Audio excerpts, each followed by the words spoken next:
Hey class, it's Travis. I picked Patrick Henry's famous speech, "Give me liberty or give me death," for my next speech. A little bit of backstory. For a decade, revolutionary sentiments had been brewing in the colonies, and Patrick Henrey had always been in the thick of it, stirring the pot.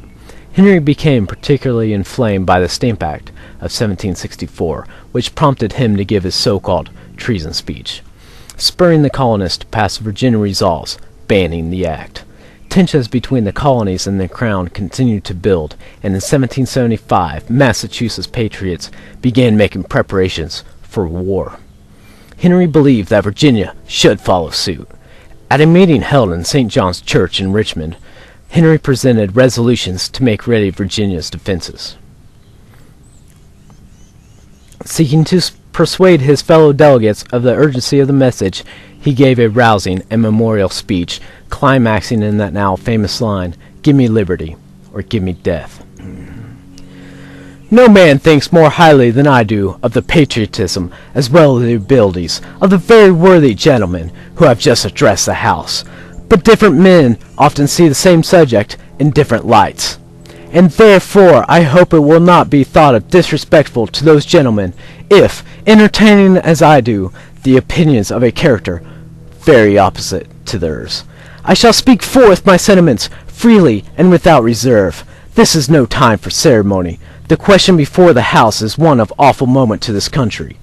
For my own part, I consider it as nothing less than a question of freedom or slavery, and in proportion to the magnitude of the subject ought to be the freedom of the debate.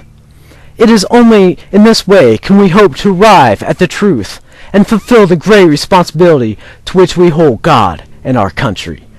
Should I keep back my opinions at such a time, through fear of giving offense, I should consider myself as guilty as treason towards my country, and of an act of disloyalty towards the majesty of heaven, which I revere above all earthly kings.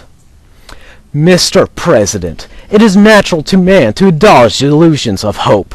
We are apt to shut our eyes against a painful truth, and listen to the song of the siren till she transforms us into beasts. Is this a part of wise men, engaged in a great and arduous struggle for liberty?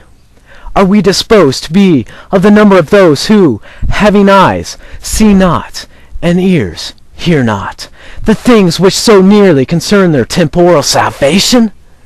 For my part, whatever anguish spirit it may cost, I am willing to know the whole truth, to know the worst, and to provide for it. I have but one lamp to which my feet are guided, and that is the lamp of experience. I know of no way of judging of the future, but by the past. And by of judging the past, I wish to know that there has been conduct of what has there been in the conduct of the British ministry for the past 10 years to justify those hopes with which gentlemen have been pleased to solace themselves and the House. It is that insidious smile which our petition has been lately received. Trust it not, sir. It will prove to be a snare to your feet. Suffer not yourselves to be betrayed with a kiss. Ask yourselves how this gracious reception of our petition comports with those warlike preparations which cover our waters and darken our lands. Are armies and fleets necessary to a work of love and reconciliation? Have we shown ourselves so unwilling to be reconciled that force must be called in to win back our love? Let us not deceive ourselves, sir.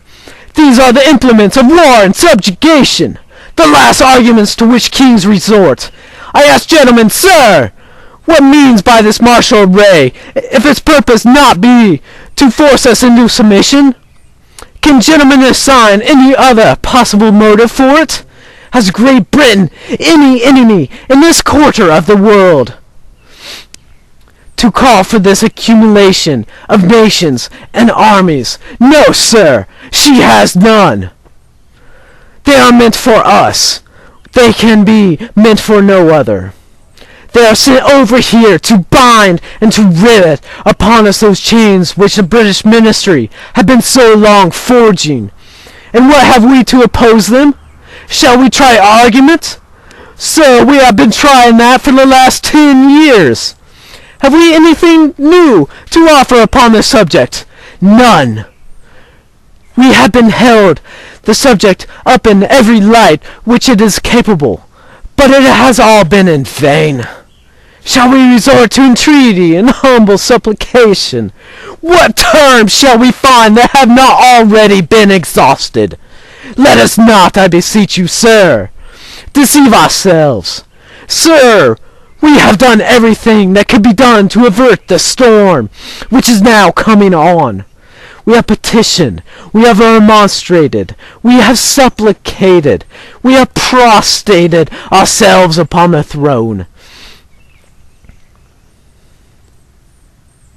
And we have implored its interposition to arrest the tyrannical hands of the ministry and parliament. Our petitions have been slighted. Our remonstrances have produced additional violence and insult. Our supplications have been disregarded. And we have been spurned with contempt from the foot of the throne. In vain, after all these things, may we indulge in the fond hope of peace and reconciliation. There is no longer any room for hope.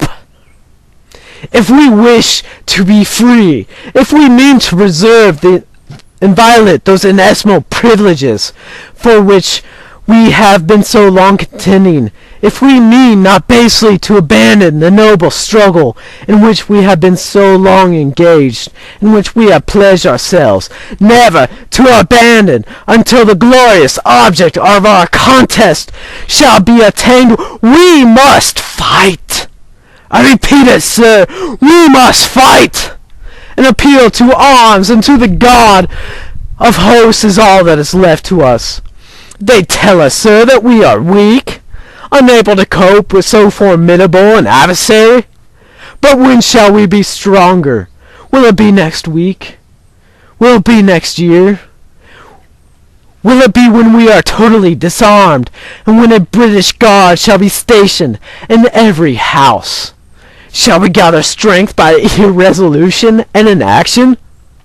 Shall we acquire the means of effectual resistance by lying supinely on our backs and hugging the delusive phantom of hope until our enemies have us bound hand and foot? So we are not weak if we make proper use of those means by which the God of nature hath placed in our power the millions of our people armed in the holy cause of liberty, and in such a country as that which we possess, are invincible by any means of force which our enemy can send against us. Besides, sir, we have not fight our battles alone. There is a just God who provides over the destinies of nation, who will raise our friends up to fight our battles for us. The battle, sir, is not to be strong alone. It is to the vigilant, the active, and the brave. Besides, sir, we have no election. If we were base enough to desire it, it is now too late to retire from the contest. There is no retreat but in submission and slavery. Our chains are forged. Their clanking may be heard on the plains of Boston. The war is inevitable. Let it come. I repeat it, sir. Let it come. It is in vain, sir, to extenuate the matter. Gentlemen may cry peace, peace, but there is no peace. The war has actually begun. The next gale that sweeps from the north will bring to our ears the clash of resounding arms. Our brethren are already in the field. Why stand we here idle? What is it that gentlemen wish? What would they have? Is life so dear, or peace so sweet, as to be purchased at the price of chains and slavery? Forbid it, Almighty God!